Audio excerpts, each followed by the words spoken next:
you need to identify that your customers or your suppliers potentially winging it. They're not really the right guys for you. You need to stop. You need to take action.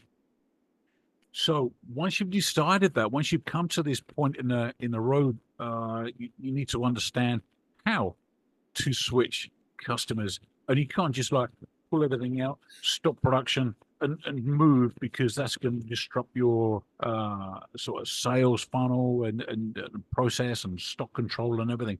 So it needs to be planned out very, very carefully. And what if there's tooling for injection molding, for example, involved? What if there's PCBs? It's like, and all the rest of it. All of this needs to be planned out, and it needs to be worked out carefully. Have you got any advice for our listeners on that one, Fabien? Yes, definitely. First things first, you need to assess your new manufacturer properly. You don't want to change every 6 months, something like that. This is hard, true. expensive. It has a number of risks. So you need to make sure that the new manufacturer is the one you need for your business. That's the first things. So a good assessment of the manufacturer. Second is about preparing the old manufacturer.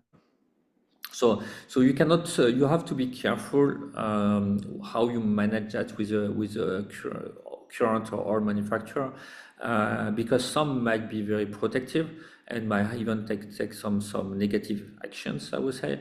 So you need to prepare and plan before you actually inform them about the move. That's better. So the assessment of the new supplier and all the steps that will need to be done, including making some stocks enough or preparing some stock enough. There are always some ways to prepare the manufacturer for that. Is basically about cost. So as long as you have some cost to negotiate with a supplier, then you can find a common ground with it. If there is nothing to negotiate, obviously he can just he has everything in his hand to leverage your business. So that's not good. So typical case, make sure you have a tooling contract with your manufacturer that you are allowed to pick out the tool. A typical issue that come up is that, but you didn't pay in full your tool. Even we told you that we only pay the right to use it. But if you want to move it, we need to pay 20 to 30% more. So it's a trick that is very much used in China, unfortunately.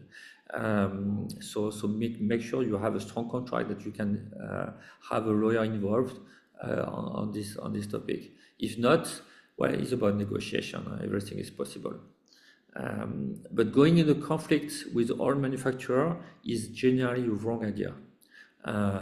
So you might want to leave the things properly, so you get all the information you need as much as possible, and that's even if there is a higher cost, it saves a lot of money at the end. Going to conflict with the manufacturer end up with more trouble on the long run.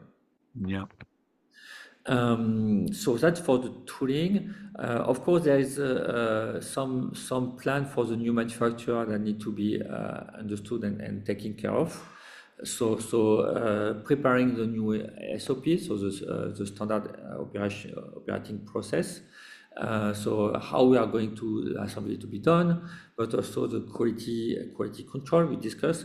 Sometimes it's not existing, so it needs to be started from scratch, like accuracy. So we need drawings. We need 3D drawings, 2D drawings with critical dimensions, with materials. What kind of materials? Maybe we need golden samples for reference. So all things need to be prepared in advance if it's not done already. Same for QC. What is the acceptance process? What you consider as a good and bad product? Your experience with existing production is very useful. It's very useful for that, because you already know what you can accept or not.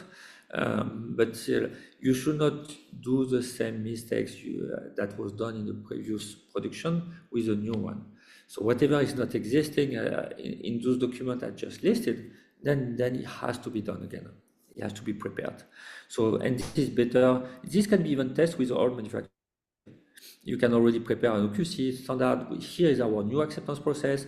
Can you give me feedback about that? Is it okay? Can you accept that? And so that's a way to validate also that your acceptance process is reasonable. So you can make use, I would say, on your with your of your old manufacturer. Then, of course, long lead time components. Sometimes there are components that have like 6 months or even more of lead time.